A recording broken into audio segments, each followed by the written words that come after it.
Bismillahirrahmanirrahim. Alhamdulillahi rabbil alamin.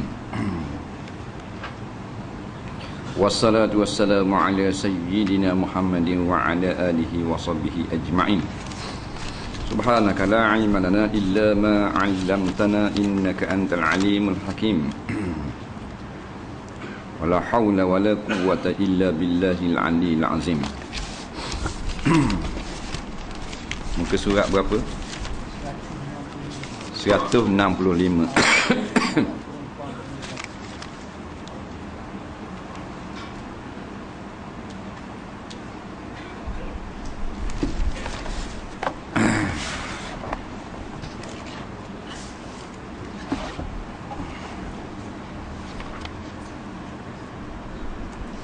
Aurat perempuan.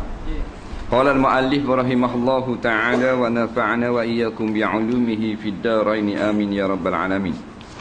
Kata pengarang rahimahullahu ta'ala, aurat perempuan dengan laki-laki mahram ialah antara pusat dan lutut. Aurat perempuan, aurat laki-laki juga antara pusat dan lutut. Aurat perempuan juga antara pusat dan lutut, tapi depan mahram. Jadi aurat perempuan ni di depan mahram sama dengan aurat laki-laki, iaitu antara pusat dan lutut. Mahram ni apa benda kak? Mahram ni man haruma nikahuhu, mereka yang haram kita nikahnya. Mahram tu. Jadi aurat perempuan ataupun maknanya aurat ni kita jelas dah minggu lepas, anggota yang wajib ditutup oleh perempuan hak asalnya dengan laki-laki mahram antara pusat dan lutut. Maksudnya dia boleh membuka seluruh anggota kecuali antara pusat dan lutut, dengan syarat tidak menimbulkan fitnah. Jika boleh menimbulkan fitnah, maka ia antara aurat dan lutut juga diharamkan. Siapa mahram bagi orang perempuan? Ayah dia, adik-beradik lelaki dia. Nah, aurat perempuan dengan mahram yang perempuan, pusat dan lutut juga. Aurat perempuan dengan mahram laki-laki juga antara pusat dan lutut. Maknanya kalau kata lelaki tu toki dia, nah, dengan cucu perempuan ni tidak wajib menutup dada dia depan toki. Tapi kalau menimbulkan fitnah, wajib tutup. Fitnah tak kalau tak tutup? Fitnah, ha. Nah, tak kelih di tok, kita okey atau kali dah. Nah. Ha. Cucu kalau kata hak darjah 2 boleh tahan. Dah. Kalau cucu perempuan umur 26, nak, tak jadi. Oh depan tak ki. Nak pula pada akhir zaman ini. Sebab tu dia kata sumbang mahram. Iaitu berlaku benda dosa antara mahram. Dipanggil sumbang, kelakuan sumbang mahram. Jadi zaman mutaakhirin ini tidak boleh dipercayai lagi. Walaupun mahram. Kerana banyak kes berlaku. Hak berlaku tu daklah mendedahkan dada. Tak tunjuk perut, tak tunjuk dada. Jadi tutup juga. Tiak dia, kopek dia kena tutup. Walaupun depan adik-beradik lelaki, depan anak, depan cucu, depan toki, depan pak saudara, kena tutup. Dah tutup aurat, tutup pintu fitnah. Dia gitu. Tutup aurat ni tutup dah antara pusat dengan lutut. Dah tutup dia kata dah bukan aurat, wajib tutup juga. Wajib tutup pintu fitnah. Macam masalah muka lah bagi perempuan. Ada dua pendapat di sisi ulama. Satu ulama mengatakan muka adalah aurat perempuan, wajib menutup, pakai niqab, pakai purdah. Satu lagi golongan mengatakan muka tidak aurat, tetapi kalau membawa fitnah wajib tutup juga. Tutup benda, tutup aurat, tutup fitnah. Dia beza tu. Firman Allah Subhanahu Wa Taala yang bermaksud, dan janganlah menampakkan perhiasan mereka kecuali kepada suami mereka. Ni perhiasan, ni dalil pada kata boleh menunjukkan aurat, menunjukkan perkara yang orang lain tak boleh tengok, tetapi golongan ni boleh tengok. Melainkan kepada suami mereka, atau ayah kepada suami, ayah tua, atau putera-putera mereka, iaitu anak-anak, atau anak-anak suami, anak kita, anak suami mereka itu, anak tiri, atau saudara lelaki, adik-beradik lelaki kita berapa orang, atau putera, anak lelaki, saudara-saudara, anak saudara, dan saudari-saudari mereka, adik-beradik perempuan, atau wanita-wanita Islam. Jadi perhiasan hanya boleh ditonjolkan kepada orang-orang yang disebut oleh Allah dalam ayat ni, surah An-Nur ayat 31. Dalam ramai-ramai ni, suamilah yang boleh melihat ke semua tubuh badan isteri. Mak ayah tak boleh. Mak ayah hanya boleh tengok anak dia, hak perempuan atau laki-laki, ma baina surah wa rukbah, antara pusat dengan lutut. Maknanya depan mak anak lelaki haram pakai luar pendek. Depan ayah perempuan, anak perempuan haram pakai luar pendek. Nak jendela rumah ni haram ayah tengok. Dah kalau main sokang, bukan ayah, takkan ayah dia stadium.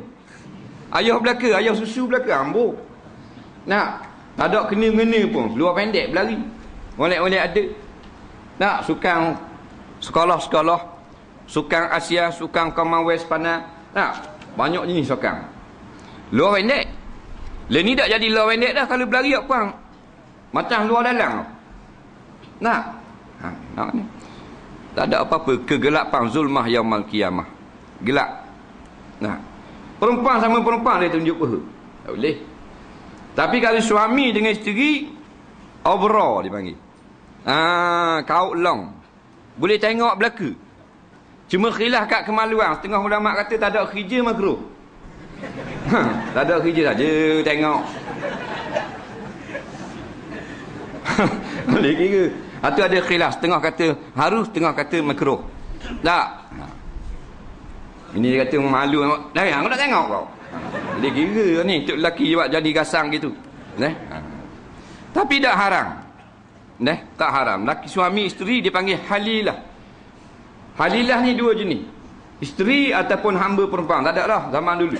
Ini tinggal isteri. Isteri kita bila kita jawab nikah, aku terimalah nikahnya dengan mas kahwin yang tersebut itu. Maka boleh tengok semua. Tak daripada ujung rambut sampai ujung kaki. Tak ada satu pun wajib tutup. Faham?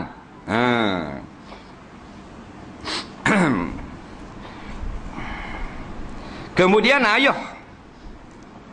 Ayah kepada suami. Tak apa. Orang puang tunjuk makeup, tunjuk lawa, tunjuk pakaian comel-comel, tak apa.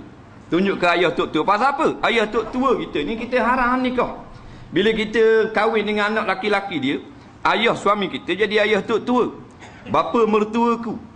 Nah, maka kita cerai dengan anak dia, nak kahwin pula dengan ayah tok tua, tak boleh. Jadi boleh kita tunjuk, nak tunjuk bicu, nak tunjuk shadow, nak tunjuk bedak, nak tunjuk lengang, nak tunjuk tekak. Mana? Antara pusat dengan lutut dia wajib tutup dengan ayah tok tua.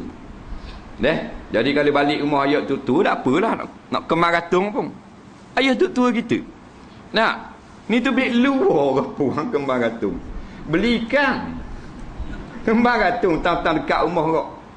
Nah, belikan kembar ratung. Waktu kau jual ikan kata macam air kuri. Nah. Adia pula. Nah, selah kuning seraju. Pasal apa? Pasal cuci mata bagi-bagi hari. Hukumnya haram. Haram tu. Nah, apa benda kau mang sepanai. Bini tak imam. Atau putera-putera mereka boleh. Mak dengan anak, mak pakai lawa, pakai seluar ketat. Anak tengok, tak apa, jangan tubik rumah. Nak. Mak pakai baju lengan sekerat depan anak, tak apa. Mak pakai baju tak ada lengan terus, tak ada masalah, anak di rumah, tak apa. Anak-anak suami mereka, anak tiri je lah. Anak tiri. Kita kahwin, kita orang puang, kita kahwin dengan orang laki-laki, dia ada anak. Duda, dia ada anak dah. Tak. Maka anak dipanggil anak tiri kita lah. Anak tiri kalau kita jimak dah ayah dia tu. Kalau kita tak jimak lagi ayah dia, kita nak anak pula boleh. Kita kahwin dengan orang lelaki, kita orang puang ni buat contoh muslimat ni. Dia kahwin dengan orang dia umur muda lah, muslimat ni umur 20 tahun. Dia kahwin dengan ayah haji seorang. Tak. Tokel lori. Bapa suka.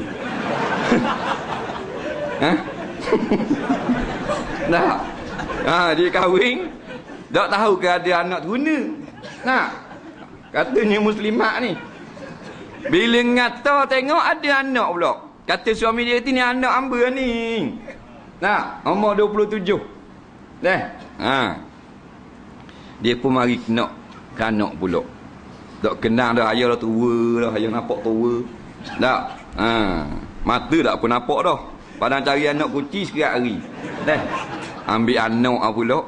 Lagi tak jimak dengan suami kita tu, boleh nikah dengan anak. Cerai. Kalau cerai dah. Dia boleh. Dia panggil anak suami kita.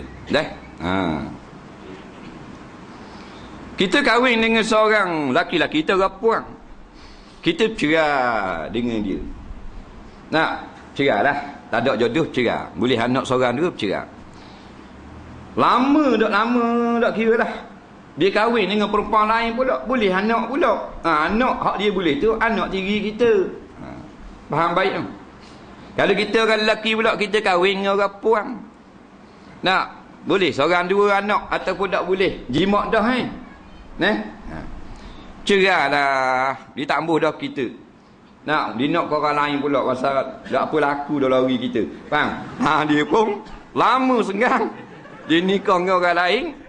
Walaupun lama pun boleh anak pula dengan lelaki baru. Kita ni jangan duda ni. Anak tiri, ingat baik tu.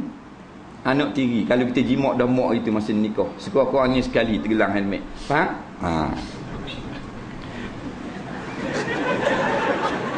Dak nikah bawa fiqh, biar faham. Kalau kita nikah dengan orang puang ni, kita tak dam nak jimak. Tak, kita cerai. Dia nikah dengan orang lain pula, boleh anak, bukan anak tiri kita. Anak bekas isteri. Tapi kata jimak dah isteri kita ni, sekurang-kurangnya sekali, bercerai. Dia kahwin dengan lelaki lain. Senggang tak senggang, 80 tahun senggang. Umpama kita cerai dengan dia itu masa bawah merah. Tak, kita ajak naik tu nambang, dia tak mau ikut. Kita pun cerai dia. Lenin tahun 2006 dia pun nikah. 2007 beranak. 80 tahun senggang boleh anak. Anak tiri kita. Ingat tu. Nampak? Lama senggang mana boleh anak tiri. Dah? Atau saudara-saudara lelaki. Kita orang puan, adik-beradik lelaki kita boleh tengok. Kita kemar kata nampak tiok, nampak kepala bau dia mau tak ada hal. Tak? Atau putera, anak lelaki saudara-saudara. Kita orang puang, anak saudara kita hak lelaki. Tengok mak saudara tak apa. Pasal mak saudara, mahram. Ala sabili takbi. Selama-lama tak boleh nikah. Bahkan masuk dalam surga dua-dua orang pun anak saudara, mak saudara, tak boleh nikah. Sebab dalam surga ada pernikahan. Ada pernikahan. Siapa nikah dalam surga? Orang tak dan nikah lah dunia. Tak dan nikah mati bujang. Tak dan nikah lalu dia pada duk main mutu bagi petam nerak. Mati bahan dia lagi minyak. Beriman masuk surga. Boleh nikah. Nikah dengan minyak mutu kok. Dia gitu. Dan saudari-saudari mereka saudara perempuan. Adik-beradik perempuan. Kita orang puang, saudara perempuan kita. Adik-beradik puang lah. Kakak perempuan atau adik perempuan. Boleh tengok perhiasan hak comel kita. Boleh tengok tubuh kita lain pada pusat dan lutut. Atau wanita-wanita Islam, wanita Islam dia lainlah sikit. Tapi asalnya pusat dan lutut juga. Kalau tak ada fitnah apa-apa, pakai kain saja, tak payah pakai baju. Perkataan perhiasan telah ditafsirkan dengan makna anggota tubuh yang terletak di bahagian atas pusat dan di bahagian bawah lutut. Ada setengah ulama menafsirkan wala yubdina zinatahuna zinah, iaitulah tubuh badan perempuan atas pada pusat, bawah pada lutut. Suami dia kata aku nak tengok, lama tak tengok pusat. Tengok pusat kali. Dia kata tak boleh, dosa. Haram. Tak boleh halang. Tak. Umpamanya. Tak. Boleh tengok. Pasal nikah tu suruh tengok. Tak. Tujuan apa? Nikah ni Nabi kata aghaddu lil basar. Melebih menjagakan bagi mata. Pasal apa? Mata duk dia orang. Dah tak ada bini. Lambat ni tahap tina. Tak. Jadi dah ada isteri dah di rumah, tengok Tiba-tiba ada isteri tak boleh nak tengok pula. Apa guna nikah? Kan Nabi kata, fa innahu aghaddu lil basar. Tak. Dia lebih memejamkan mata. Isteri ni jadi boleh tengoklah. Mana-mana suami yang nak tengok, isteri tak boleh derhaka. Jangan kata tak muri tengok. Tak. Tapi kalau masalah tak bayar lagi mas kahwin tu lain. Dalam akad nikah tak sebut bilangan mas kahwin. Lepas pada akad pun tak sebut juga. Tiba-tiba ngata tak. Katanya pihak perempuan dah berapa mas kahwin ni. Tak tentu lagi ni. Tak mahu tentu. Bila tak mahu tentu, boleh hak puang tamu suami masuk. Kuci duduk dalam bilik. Tu lain. Tu masalah lain. Suami kata buka habis tu. Bayar bitih dulu. Atau sebut dulu berapa. Baru boleh masuk. Manakala aurat perempuan dengan laki-laki ajnabi bukan mahram, ialah seluruh tubuh ni. Seluruh tubuh orang perempuan. Kalau laki-laki ajnabi. Oleh itu tidak harus dia membuka aurat di hadapan mereka walaupun sedikit. Aurat ni maknanya kemaluan. Tiak kemaluan, lengan kemaluan, siku kemaluan, peha kemaluan, betih kemaluan. Tunjuk ke orang. Bila tunjuk, maknanya tak ada malu. Tak apa sara lah orang puan ni tunjuk kata ke orang. Tak. Orang ni tak apa sara, tak apa jadi otak. Tapi hak tu ramai golongan tak apa sara ni. Hak tu hak ramai. Menjadi majoriti.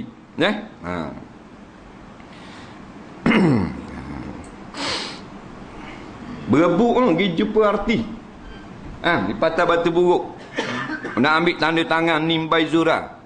Nak awak gua ni akhir zaman. Tak. Penganjur dengan rakyat sama bengong belaka. Benda ni benda haram. Ni bab aurat belajar ni. Dia kalau hak mari tu bukan jenis tutup aurat, jenis mendedahkan aurat. Jenis Nabi kata dalam hadis, nisaun kasiyatun ariyatun min ahlin nar. Perempuan yang pakai baju tutup sikit beka banyak daripada ahli neraka. Ahli neraka kita pergi sambut la ilaha illallah. Berat. Kan depan Nabi kata simpani min ahlin nar lan arahuma. Dua golongan warga negara api neraka. Aku dak dang dengan dua golongan ni. Yang pertama pemimpin zalim yang melakukan kezaliman. Yang kedua nisaun kasiyatun ariyatun ma'ilatun mumilatun ru'usuhunna ka asnibatil bukhti lam yajidna ra'ihatal jannah au kama qala. Pakai baju perempuan akhir zaman yang jadi ahli neraka tapi macam telanjang. Yang ini dikira telanjang pada syarak, pakai baju di sisi orang saja. Di sisi manusia orang ni pakai baju dah. Di sisi agama telanjang. Dia memandang kepada orang dan dia menyebabkan orang terpandang kepada dia. Lam yajid, kepala mereka itu macam gauta, bermacam-macam perhiasan atas kepala dengan tidak memakai tudung. Lam yajid naraihatal jannah. Dua kali ni taukid belakang. Atas tu Nabi kata dah, simfani min ahli nar, golongan ni daripada ahli neraka. Lepas tu belakang pula Nabi kata lam yajid naraihatal jannah, tiada mencium bau syurga. Jelas hasil tu. Tak, bila jelas dah golongan hak dak cium ahli syurga, apa yang kita pergi sambut? Buah atas teksi sebuah seorang, gohik juga. Nak, beri pitih 50 ya, seorang tukar gohik cik tunggu congok angok. Nak, jauh mana bergerak? Allahu Rabbi, nak ke 50 ya, sanggup bawa min ahli nar, hak Nabi kata golongan daripada jenis hak dalam api neraka. Ulama-ulama, para sahabat mengatakan dua sifat perempuan yang jenis ahli neraka ni. Wa mra'atun la tasturu minar rijal, la tasturu nafsaha anir rijal. Imra'atun la tasturu nafsaha anir rijal. Perempuan yang tidak menutup dirinya daripada pandangan laki-laki. Ya tak tu? Mari. Sebuah bah. Mendedahkan aurat. Kemudian sifat yang kedua, wa takhruju min baitiha mutabarrijah. Keluar daripada rumah ini di khalayak ramai dalam keadaan bersolek, bermekap-mekap. Ya dah tu. Nah. Jadi dak waktu pergi jabat salam, pergi sambut apa semua. Kain getang di Kuala Lumpur tu digantung di satu bangunan tinggi pusat beli belah. Dia tulis doakan selamat sejahtera bagi kumpulan Cik-Cek 7. Minta doa selamat, biar selamat dah. Pasal nak mari buat maksiat paling besar dalam bumi Terengganu. Nak nampak kau ni. Dah malam ni, malam gala dia panggil. Pukul 8.30 start. Sama dengan bang azan isyak, start lah malam gala. Malam anugerah laser. Tak, malam ni dia beri anugerah penyanyi mulut paling uduh, boleh hadiah. Tak, pelakon mulut paling uduh, dia tak tulis paling uduh, paling laser. Tak paling laser. Paling tak pakai mulut, boleh hadiah. Pelakon pembantu paling uduh mulut, boleh hadiah. Siapa pergi tengok? Pemimpin.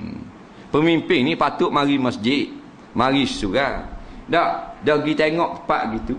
Orang yang pergi tengok maksiat gitu, orang tu sengaja bakar mak ayah di dalam kubur. Kerana ibu bapa ini diseksa di dalam kubur dengan sebab maksiat yang dilakukan oleh anak. Mak ayah bagi penyanyi yang dalam kubur tak usah kira dah, mata bara rangu sama dah pagi petang nyanyi. Penotong ni juga dengan sebab mak ayah tidak ajar bahawa benda ni haram, mak ayah dia pun matilah. Dia pergi tengok, kena bakar pula mak ayah dalam kubur, dalam alam barzakh. Kalau kita teman kita bakar mayat mak musta dah kubur, oh marah dia. Tapi dia tukar bakar, tapi dah nampak dah tahu benda. Nah, dia gitu. Patut pun tak berakhir ke surat, berakhir ke main benda lagu tu. Nah, dah kalau maknanya pemimpin yang paling besar sekali pakai gelang tangan. Dah kalau rakyat gak tak ada apa-apa. Dah. Habis hanyut habis. Begitu juga dia kata. Lelaki tidak diharukan melihat aurat perempuan jika auratnya terdedah. Firman Allah Ta'ala yang bermaksud, katakanlah kepada orang laki-laki yang beriman, hendaklah mereka menahan pandangan dan memelihara kemaluan mereka, demikian itu adalah lebih suci bersih bagi mereka. An-Nur ayat 30.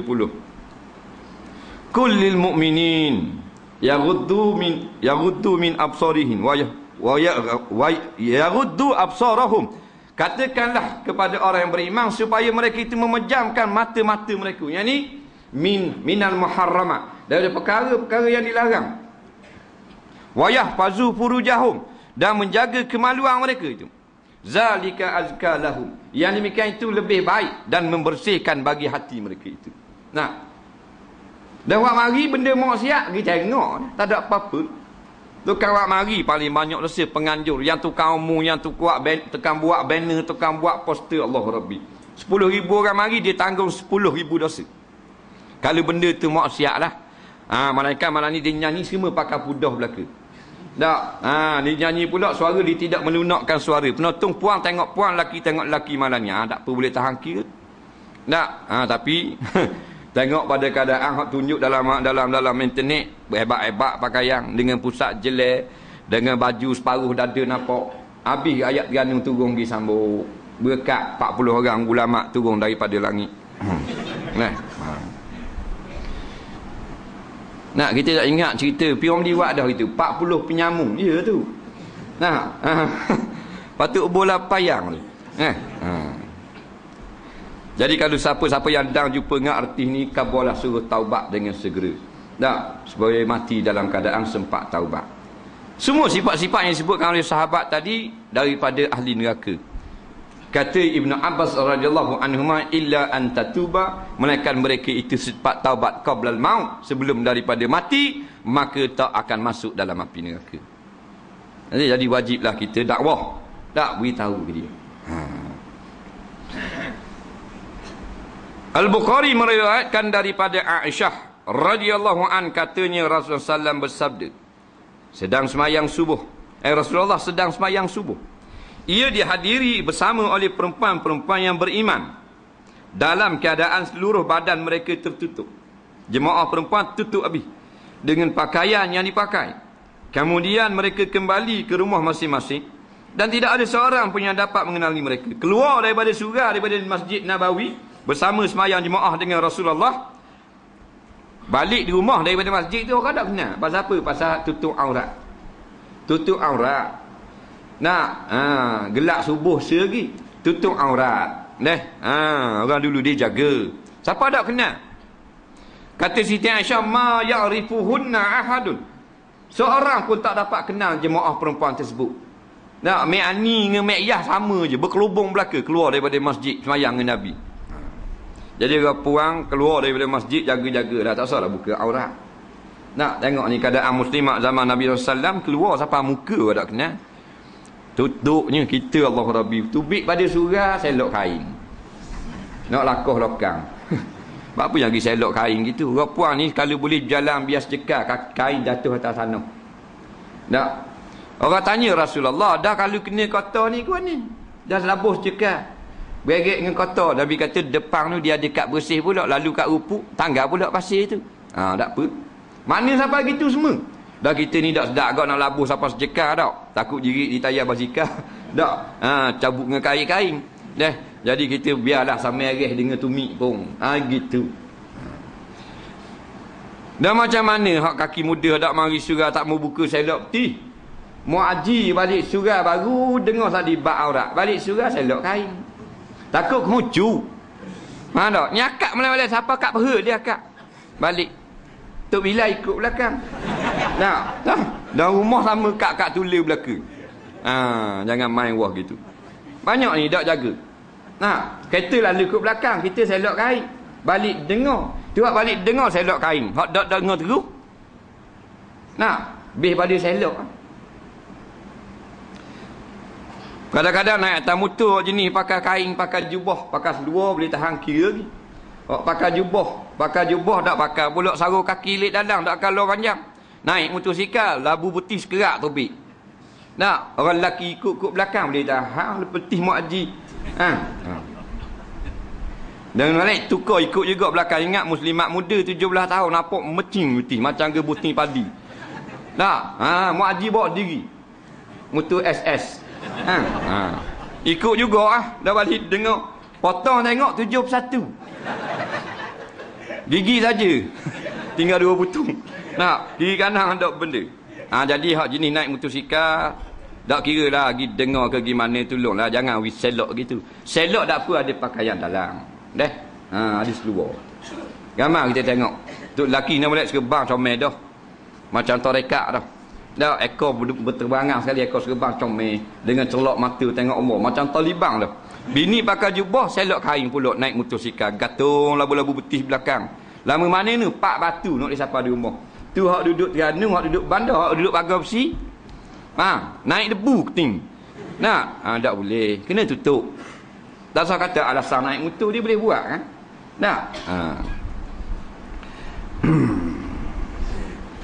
Maksud seluruh badan mereka tertutup ialah mereka menyelubungi dengan pakaian-pakaian mereka.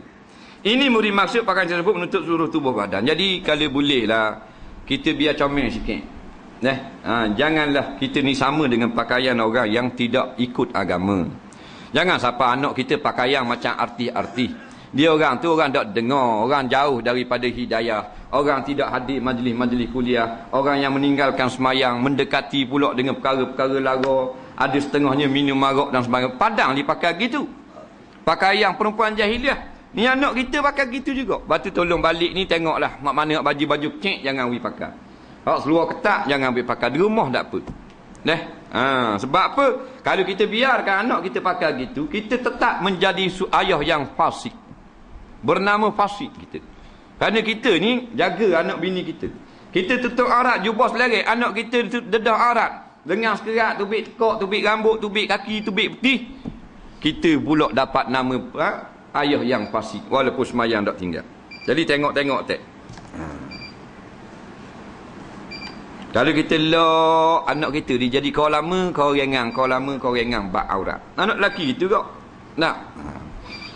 Beberapa keadaan diharuskan membuka dan melihat aurat kerana keuzuran tertentu. Dia ada kadang-kadang boleh kita tengok aurat. Yang pertama ketika meminang untuk berkahwin. Oleh itu harus melihat muka dan dua tapak tangan sebagaimana yang akan dijelaskan dalam bab nikah. Kalau kita nak minang orang perempuan, orang dulu-dululah dia ni tak ikut dah cara ni. Orang dulu-dulu dia tak bawa orang perempuan kata riti baru nikah. Tak. Dia rasa kenal, dia suruh mak dia pergi tanya. Tak. Anak tunang orang kedok apa semua. Kalau bukan tunang orang nak masuk mari tengok. Mari tengok.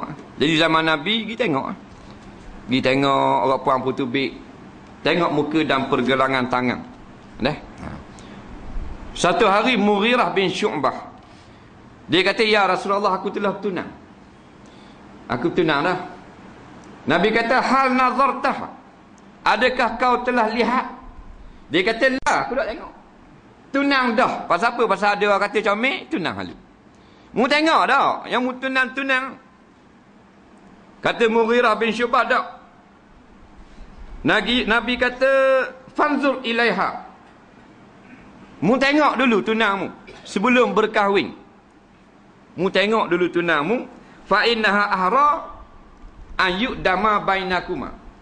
Au kama qala. Kerana kalau mu tengok dulu lebih cerah, apa ni, lebih membawa kepada panjang jodoh. Yani sayang dan seumpamanya. Maknanya dibenarkan tengok kalau kita nak. Batu kalau kita nak tengok orang puang boleh. Pergi di rumah dia ke, nak tengok tengah jalan ke, nak tengok di mana ke, boleh kita nak tengok. Tapi niat dalam hati kalau kenal nak nikah. Boleh. Hak tu tak salah. Dalil Nabi suruh. Nabi kata fangzur ilaiha. Fangzur ni fi'il amal. Fi'il amal ni mana? Perintah daripada Nabi. Nabi keluar perintah, mana-mana orang lelaki yang nak nikah, tengok dulu bakal isteri. Jangan main tak apa, tak payah tengok pun. Mungkin aku kenang jangan main gitu. Kalau mata cicing lain. Mata cicing yang beli mata zambruk dah. Harga dalam lebih kurang 1,500. Jangan hak raka dah lah. Hak tua sikit. Tak apalah, pakai kenang. Tu lain. Tak, orang puang lain, selera lain. Hak tukar pergi tengok. Nampak? Dia kenang hak gemak. Dia pun tak apa.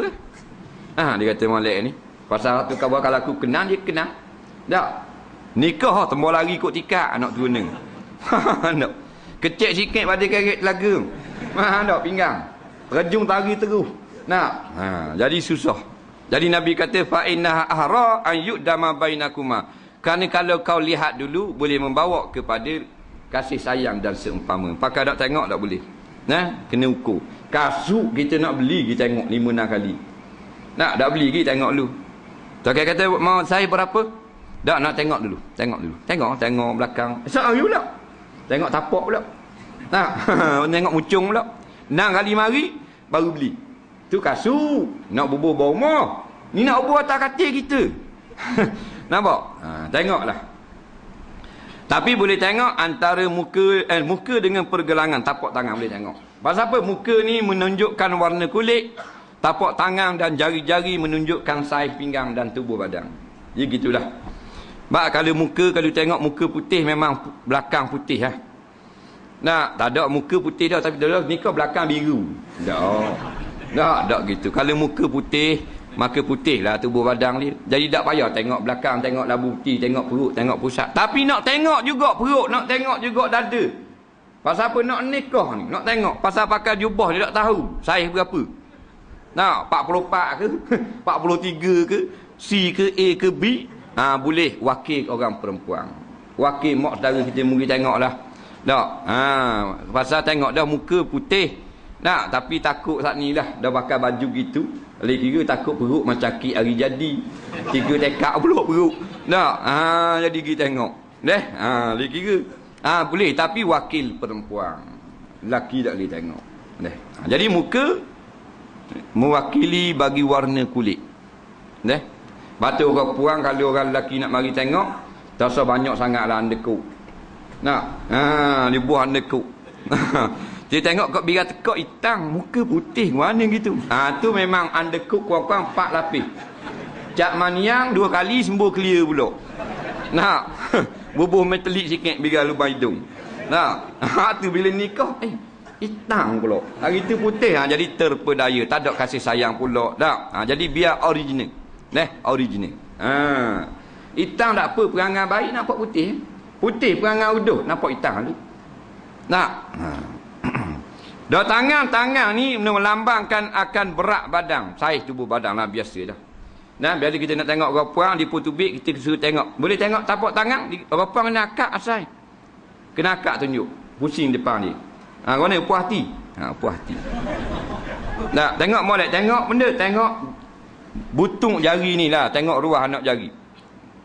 Petua ni, tengok ruah anak jari. Kalau geting gitu 50 kilo. Kalau geting. Kalau sama aireh gini, buku ni sama aireh dengan ruas. 65. Kalau kat buku ni cekek. Tengah ni gelembung macam tebu. Tu kurang-kurang 130. Dah sungguh. Tak ada orang puan kuru sini bulat. Tak ada. Betul tak? Ya sungguh. Balik tengok bukan gurau. Ni tok guru kita royak atek. Ni gitu. Tapi taklah tepat 130 gitu, tapi maknanya kalau maknanya tergelang sampai tergelang buku, dak. Timbul hok ni bulat meting. Dak, macam batu ngambur nombor 8. Dak. Tu memang besar jadi gitu. Baik. Boleh tengok. Patu dak puas hati nak mari tengok pula boleh. Tengok dah semalam. Esok mari pula. Assalamualaikum. Tengok gua ni nak tengok kali lagi boleh tak? Dak puas hati boleh. 8 kali boleh. Pasal nak nikah. Tak, pasal kemarin dak tengok lubang hidung. Ada lubang hidung dah ni. Boleh tengok. Dia gitu. Baik, melihat kerana tujuan penyaksian ataupun puan dak izin boleh sekodeng. Dia pergi jalan, pergi beli ikan pasar, pergi beli apa ke, kita nusu balik kedai ucik, tengok muka dia. Dalam hati kalau kenal nak nikah, halal. Sepakat ulama. Halal. Dia tak izin. Dia gitu. Kemudian melihat kerana tujuan penyaksian atau muamalah. Oleh itu harus melihat muka saja jika terdapat keperluan untuk mengenali perempuan tersebut, dan dia hanya boleh dikenali dengan melihat muka. Jadi kalau perempuan tak pakai tak tudung muka tak ada masalah. Jenis pakai tudung muka gak, kalau kita nak jual barang kita boleh minta nak tengok muka. Pasal barang-barang yang maknanya harganya kalau berlaku pertikaian menyebabkan sukar nak bayar balik. Harga itulah. Kalau barang RM5 tak payahlah, mudah bayar. Barang hak ribu-ribu. Tak, nak beli, nak jual tanah, nak beli kereta, nak beli rumah. Tak, hak ribu-ribu, hak jadi boleh jadi perbalahan besar. Maka kalau tuang tanah tu pakai purdah, kita nak tengok muka pasal kita nak bayar ni. Dia gitu boleh. Begitu juga dalam bab mahkamah, boleh. Ataupun nak masuk negara orang. Kastan kata kena buka purdah, kena tengok muka, nak tengok dengan pasport. Mana muka? Hak jenis pakai tudung lah. Hak tak pakai tudung tak ada masalah dah. Melihat kerana merawat atau mengubat. Oleh itu harus membuka dan melihat aurat sekadar yang diperlukan saja. Dah. Katakan nak cocok lengang pesakit perempuan. Orang perempuan tu dia kena selok lah akak lengang ni. Doktor pun cocok. Nampak lengang ni orang lelaki, doktor lelaki. Ataupun doktor perempuan, orang lelaki. Selok punggung. Ayah Haji kena cocok kat punggung ni. Kat lain payah jadi. Ayah Haji pun selok buang kilah kain. Kilah ada pun nak lekat dah. Tak. Cerok cocok. Doktor puang pun tengok, maaf. Pasal kalau tak mau tengok, takut cocok tak lain. Jadi tengok molek sekejap cocok. Doktor awak pandai cocok ni tak sakit. Doktor tak pandai cocok, doktor baru. Sakit kalau doktor dah baru tak pandai cocok. Doktor pandai cocok, hak kemahir hak profesional dah. Dia cocok tak rasa. Dia pandai. Tak. Lepas tu dia kena tengok tu. Dia kena tengok. Jadi bila kita tengok dia nak cocok, dia nak pembedahan, walau kemaluan sekalipun boleh. Tak ada masalah. Imam Muslim meriwayat daripada Jabir bin Abdullah radhiyallahu an, Ummu Salamah radhiyallahu an telah meminta izin daripada Rasulullah sallallahu untuk berbekam. Dia nak bekam, apa dia bekam betih, bekam atas kepala bau, buang angin. Baginda SAW menyuruh Abu Taibah melakukannya. Kerana orang tak ada pandai bekam, Abu Taibah seorang pandai bekam. Dia orang laki-laki tua, dia pandai bekam. Jadi dia boleh tengok lengang orang puang ni, iaitu Ummu Salamah. Ummu Salamah kata rasa tak sedap tubuh nak bekam, buang angin, lengah-lengah. Tak? Boleh. Tapi saat inilah kena hadirlah mahram. Keadaan yang ketiga ini disyaratkan berada bersama-sama mahram. Mahram kena ada. Kita nak berobat dengan doktor laki-laki, kita orang puang. Tak ada doktor puang pakar dalam bidang penyakit itu. Isteri kita sakit tu. Tak, kita kena ada teman mahram. Tak boleh berduaan dengan doktor. Atau suami dan tidak ada perempuan yang boleh mengubat. Kalau ada doktor muslimat, maka pergi doktor muslimat dulu. Doktor perempuan dulu. Jika terdapat laki-laki muslim atau perempuan muslimat, maka tidak harus diubati oleh orang lain. Maknanya kita ni kalau ada doktor lelaki, jangan cari doktor puang. Ada doktor puang, orang puang cari doktor puang, jangan cari doktor lelaki. Yang tina tu biar sama. Tak ada dah. Dalam Terengganu ni ada seorang je pakar bahagian batuk kering, doktor puang. Tak apa dah. Umpamanya, macam pakar hidung itu, di hospital. Dan tekok orang puang, lelaki tak ada. Tu lain lah pasal dia seorang je pakar. Tu lain. Baik menghadap kiblat, wallahu a'lam.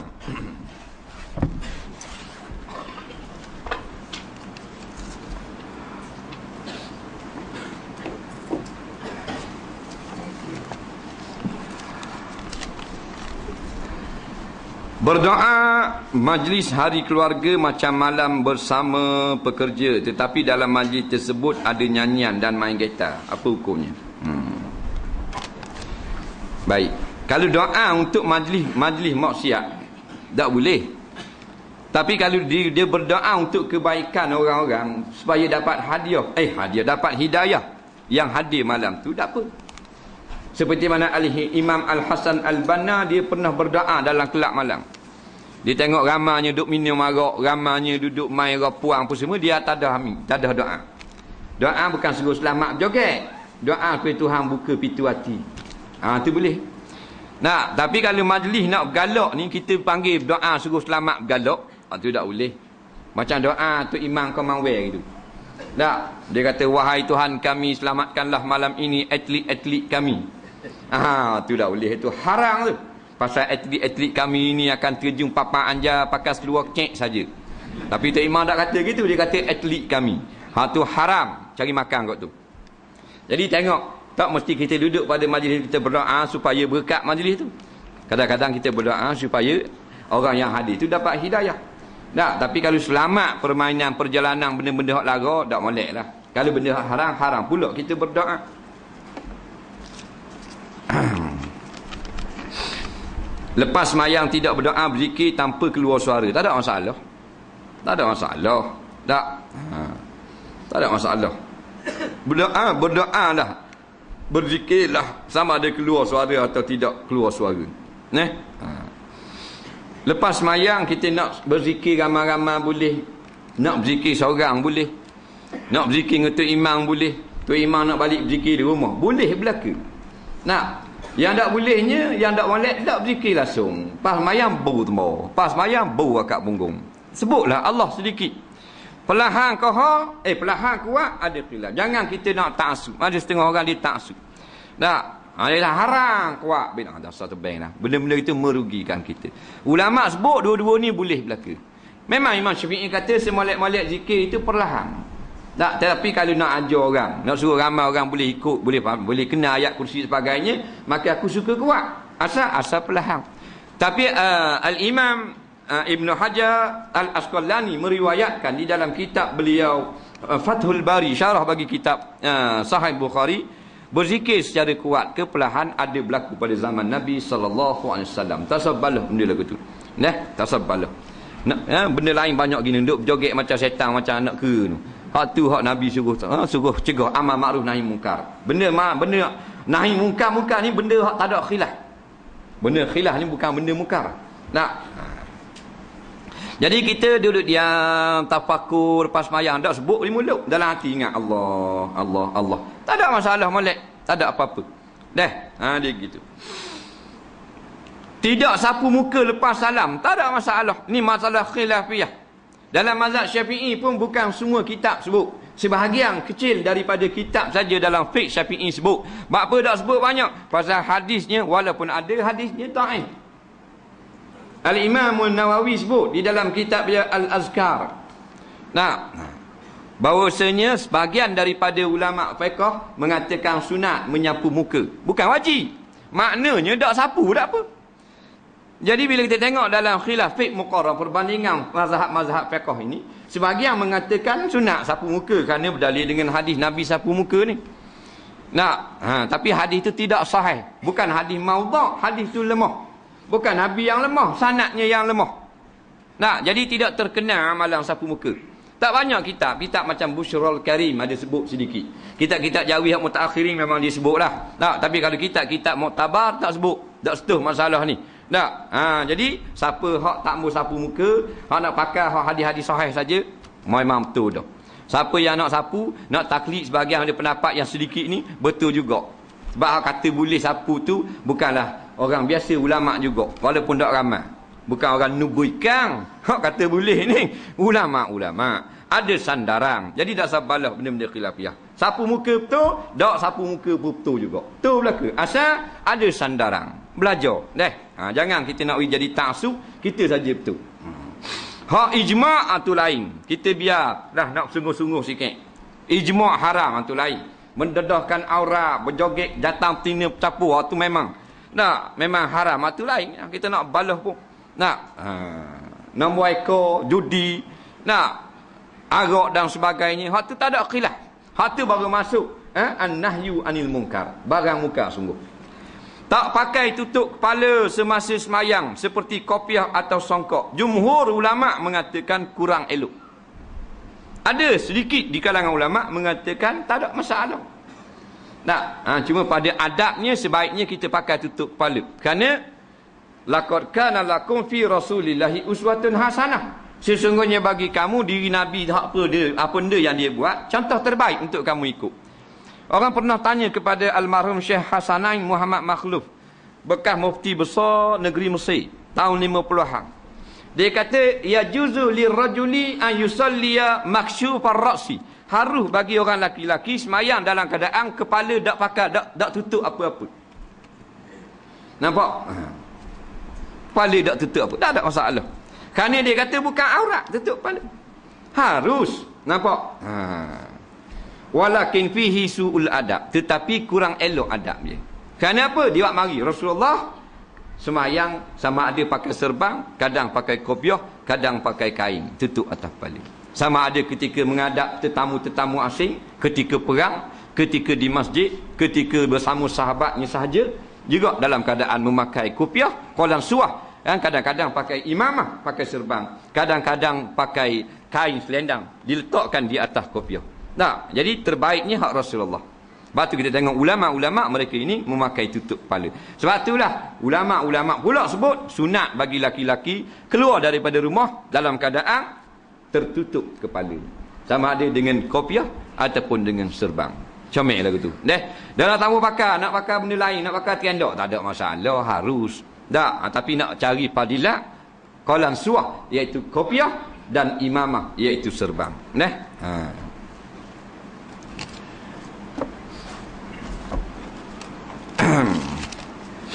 Seorang pengarah syarikat yang tidak suka kepada pekerja yang simpan janggut apa hukumnya. Hukumnya nak buat kena dia tak suka syarikat dia. Kita kerja syarikat lain. Syarikat kopi janggut. Faham tak? Syarikat tu memang janggut belaka dah. Dah ada kopi janggut. Baik, dia gini, kita orang Islam ni biarlah. Kalau kita tak berjanggut pun, kita kena kasih hak sunnah Nabi. La yu'minu ahadukum hatta yakuna tidak beriman seorang kamu hatta akuna ahabba ilahi min nafsihi wa min walidihi wa min waladihi atau kama qala. Tidak sempurna iman seseorang itu sehingga aku ini dia lebih kasih daripada diri dia dan ayah dia dan anak dia. Maknanya kita ni nak sempurna iman, kita kena lebih kasih pada Rasulullah daripada orang lain. Nak tanda kita sempurna iman. Maka Nabi SAW ini di antara sunnahnya berjanggut. Kita tak janggut lah. Pasal apa dah kita nak tahu janggut? 3 orang ada. 6 kilometer sorak. Dok nampak dok jadi janggut, dok janggut. Tak apalah, tak payah taruh, dok tambah taruh. Tapi kita suka bagi orang janggut tengok comel sunnah Nabi. Kena gitu Kita dah akan serban dosa, dosa. Tapi tengok orang pakai serban, alhamdulillah, pakai yang Rasulullah. Gitu boleh pahala. Kita dah akan serban tapi ada dok pahala besar, pahala kasih ke orang pakai serban. Kita dah pakai jubah, dah pakai gamis. Nabi pakai jubah, pakai gamis. Kita tak pakai, kita pakai baju biasa, kerja pejabat apa semua. Tengok orang pakai jubah, pakai gamis. Kita dalam hati kita, ini pakaian Rasulullah. Seronoknya orang boleh pakai. Aku insya-Allah boleh pakai. Gak bila-bila. Biar tak pakai pun. Insya-Allah 8 tahun pun. Tapi jangan siapa benci. Man raghiba an sunnati falaysa minni. Barang siapa benci sunnah aku, bukan umat aku. Itu kita bimbang. Jadi kalau benda-benda sunnah, walaupun kita tak buat, taklah siapa kita ni berdosa. Tapi kita jangan marah. Dan kita tupang gembira orang mempertahankan sunnah. Gitu saja. Betul semula. Isteri kata pada suami, fashion rambut saya macam fashion rambut adik perempuan awak je. Suami menjawab, lebih kurang lah. Apakah hukumnya zihar? Baik. Isteri kata ke rambut isteri, rambut saya bang macam rambut adik awak jadi. Umpamanya dia gunting tau. Dia gunting, papa gunting. Dia kata rambut saya macam rambut adik awak je. Isteri suami jawab, lebih kurang lah. Lebih kurang lebih kurang macam rambut adik aku. Gitu. Jadi zihar tak? Jawab tak jadi zihar. Zihar ni menyerupakan juzuk anggota pada pihak mengharamkan. Hak ni peseng. Pesen tak apa. Dia jauh boleh juzuk anggota badan tu sendiri. Pesen tak apa, sifat tak apa. Macam fashion rambut. Bukan rambut, fashion rambut. Apa benda lagi? Kelakuan. Dia kata ke bini dia, mu ni bekeng macam ke kakak aku. Tak apa bekeng, bukan tubuh badan dia. Dia gitu. Putih tak apa kak? Putih sungguh kulit macam tok nyah aku.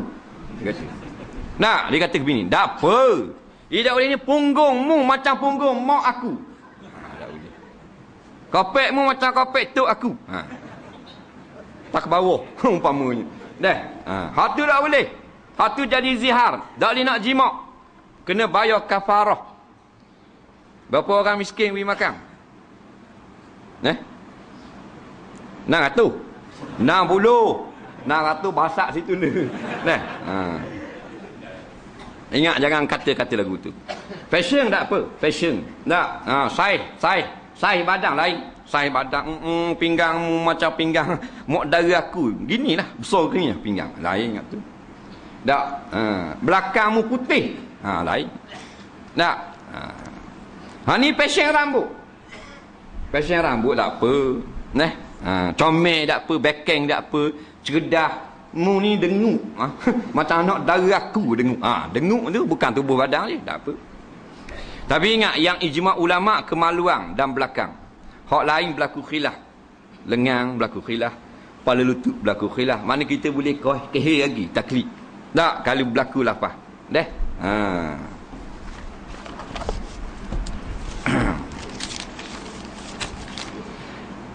Ayah tak pernah solat tapi menjadi wali bagi pernikahan anak. Bagaimana pernikahan itu sah atau tidak? Sah nikah, tetapi pernikahan yang dipertikaikan. Tak, ayah tu walidah, cuma masalah fasik. Tak, jadi sah nikah, tak jadi berzina. Tetapi kita nak kepada keberkatan, biarlah rasyid wali tu. La nikah illa bi waliyin rasyidin, tidak sempurna nikah kata setengah ulama, melainkan dengan wali rasyid. Rasyid ni hak baik. Wali dak semayang, wali kaki cik-cik. Wali berahi tengok orang puang, wali belaga ayang, wali kaki nombor ekor, wali mengaji ngayah ping. Tu tak boleh belaka tu. Wali sokong orang zoling, tak boleh, jangan. Betul semula. Orang buat zoling tak mesti pemerintah. Jangan nampak pemerintah aja zoling. Adik-beradik kita lebong tanah orang, kita masuk belah adik-adik kita. Kita sokong orang zalim tak? Betul tak? Ini sebut orang zalim, nampak pemerintah ni. Jangan. Dia luah tu. Nak, wala tarkanu ilal ladzina zalamu tu macam-macam tu. Tak, dalam bab kita dengan bini kita, jerang kita betul, bini kita salah, masuk belah bini. Zalim. Nak, tak boleh. Dia gitu. Jadi perkahwinan tu sah. Tapi ingatlah pada lain, sebab itulah ulama-ulama memfatwakan tidak diwajibkan kahwin semula kalau dulu telah menikah dengan wali betul dah, tapi fasik seperti meninggalkan semayang. Kerana ada lagi khilaf. Kata K boleh juga dengan wali fasik. Situ lah. Tapi kita nak comel ni, hak nak nikah ni, hak akan datang, carilah wali yang tidak fasik. Mudah je kalau wali tu fasik. Tak. Ajak masuk dalam bilik, suruh taubat. Jangan depan orang ramai, taubatlah dan dari dosa supaya encik boleh jadi wali dalam keadaan tidak fasik. Bila wali tu taubat dalam bilik, saya taubat pada Allah, tak mau tinggal semayang lagi, malam tu juga boleh akad nikah. Adapun saksi kalau taubat malam tu setahun baru boleh jadi saksi semula. Wali tak masa serta-merta boleh selepas taubat. Alangkah mudah. Tak? Gitu. Tak mau taubat dia kata. Tak mau taubat, aku nak belaga ayang juga. Nak belaga ayang toki dia. Ayah dia lah jadi wali. Jadi tak mau taubat. Toki belaga kubah pula. Pasek juga turun pada adik-beradik. Adik-beradik nama ekor penuh lah kotak bergembok ni. Turun kepada anak saudara. Anak saudara berjatuh berkebuk ni depan tu imam, pi kuda. Faham tak? Turun naik ke pok dara. Pok dara boleh tahan sikit. JKK. Memberi nama yang baik kepada anak-anak adalah menjadi kewajipan kepada kedua ibu bapa. Bagaimana dengan memberi pendidikan Islam? Mengapa pusat pengajian Islam seperti sekolah agama rakyat dan pengajian pondok kurang mendapat perhatian dan sambutan? Apakah sistem pendidikan sekarang salah satu faktor penyumbang keruntuhan akhlak? Minta sedikit penjelasan, dia kata. Baik. Kita dapat anak, kita kena beri nama yang baik. Kerana bermula dengan hari yang ketujuh. Bermula dengan lahir tu kita diasuh, kita asuh dah dengan Islam, dengan bang telinga kanan, komak telinga kiri. Hari ketujuh kita cukur kepala dia. Tak, kita beri nama yang baik dan kita akikah, sembelih korban. Tak, kita asuh. Kita kena ada cita-cita, kita akan teruskan tarbiyah Islam ini sampai dia dewasa. Baik. Bila besarnya kita tak beri pula kepada madrasah agama. Pasal apa? Masalah environment, persekitaran kita duduk dalam keadaan jahiliah sebenarnya. Kalau kita duduk pada negeri yang memang kuat di situ pengajian agama, kita atau pengajian agama. Kita duduk tempat ni lubuk ni, lubuk orang tak ngaji agama, lubuk lara banyak. Hak ibu bapa dak pentingnya 8A 15A 8A 15A, hak tu hak dia highlight duduk tunjuk sama.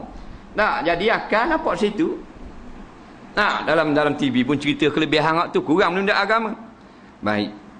Jadi sekarang ni kalau kita tengok pusat-pusat pengajian Islam kurang mendapat sambutan. Pusat-pusat pengajian yang biasa akademik secara sekular ni mendapat sambutan. Dia sebenarnya apabila apa saja yang kita buat dia kena ada roh. Tak, biar ada roh. Maknanya kalau berdasarkan kepada Al-Quran dan kitab dan sunnah, maka pekerjaan itu memang jadi baik. Mendapat pertolongan Allah, rahmat daripada Allah. Sebab tu kita tengok sekolah-sekolah kurang mendapat. Nampak? Tak berjaya mentarbiahkan budak-budak ni kepada perkara-perkara akhirat. Tak jadi. Sebab di dalam kurikulum tidak ada roh Islam. Tak ada. Tidak turun rahmat Allah. Maka tidak turun pertolongan daripada pihak Allah. Jadi budak-budak nano dan sebagainya. Tak, ini sekolah-sekolah hebat-hebat pergi kuda. hak isyak gang, budak-budak perempuan pula dengan macam-macam masalah sosial. Sekolah-sekolah menengah di Lembah Kelang tu mencatatkan kadar perzinaan di sekolah menengah rendah tingkatan 3, 2 dan 1. Boleh dah. Kajian yang dibuat oleh satu syarikat Durek. Durek ni dibuat kondom. Terkenal seluruh dunia dibuat kondom. Dibuat kajian di Lembah Kelang, budak sekolah tingkatan 3, tingkatan 2, tingkatan 1. Tak melakukan hubungan jenis dengan temang lelaki. 8% dan 12% berlaku. Ada sekolah 12% pernah berzina. 5-6 kali setahun. Tu tingkatan 3. Tingkatan 1 2 kali dan ada yang sekali pernah melakukan hubungan jenis. Tingkatan 1. Sebab tidak ada ruh Islam. Tak ada. Tak. Jadi kita semualah, bukan semua nak jadi jurutera, bukan semua nak jadi engineer, mesti kena ada hak mendalami agama. Jadi apa salahnya kalau 5 orang kita tahu jadi doktor, jadi arkitek, jadi tu jadi ni, seorang kita tahu maaf tahfiz, seorang daripada ramai-ramai atau pondok madrasah dak untuk mendalami agama. Sebab kita katakan inna salati wa nusuki wa mahyaya wa mamati lillahi rabbil alamin. Tunduklah dengan cara lagu tu. Baik. Jadi caranya sekarang ni kalau kita tahu sekolah agama pun nana gak budak. Sekolah pondok pun nana juga. Tapi dak macam sekolah ni. Dia sebab apa saat ni lah masalah rahmat Allah. Dalam keadaan ikhlas tutup guru, dalam keadaan tidak ada percampuran laki-laki perempuan, masih lagi dipatuhi. Maknanya banyak tu pertolongan Allah turun.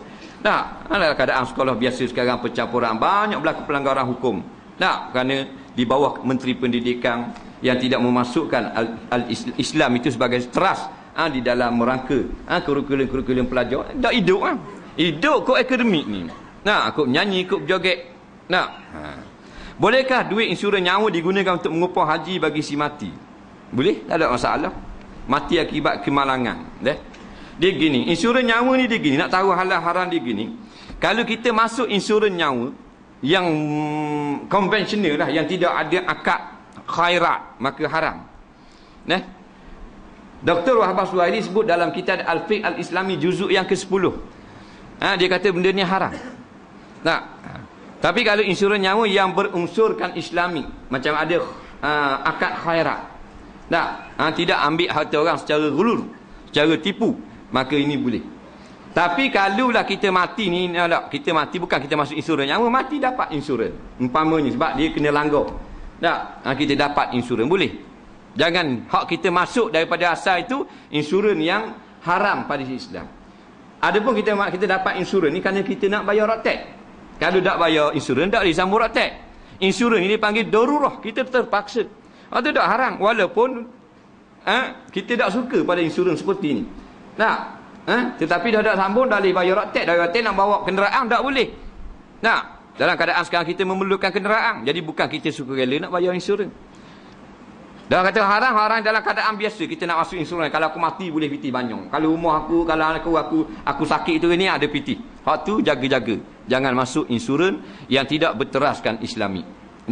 Jadi kalau dah insurans itu telah dibenarkan kerana keadaan muamalat ni secara Islam, maka bila mati boleh buat upah haji. Tak ada masalah. Tolong jelaskan pakaian rupa parah Rasulullah yang menjadi ikutan. Allahu Rabbi. Panjang cerita ni. Baiklah, kita akan baca bab pakaian rupa parah Rasulullah di surah Ladang. Tak lama dah kita sedang membaca Bahrul Mazi. Sekarang ni bab sunnah Nabi. Ni baru makan dan minum Nabi. Kaki masuk rupa parah Nabi dan pakaian Nabi. Kitab Bahrul Mazi, hadis Sahih Tirmizi, di surah Ladang. Panjang lebar. Bab rupa parah Nabi dan apa benda ni pakaian Nabi sallallahu alaihi wasallam. Wallahu a'lam. Bismillahirrahmanirrahim. Alhamdulillahirabbil alamin. Wassalatu wassalamu ala sayyidina Muhammadin wa ala alihi wa sahbihi ajma'in.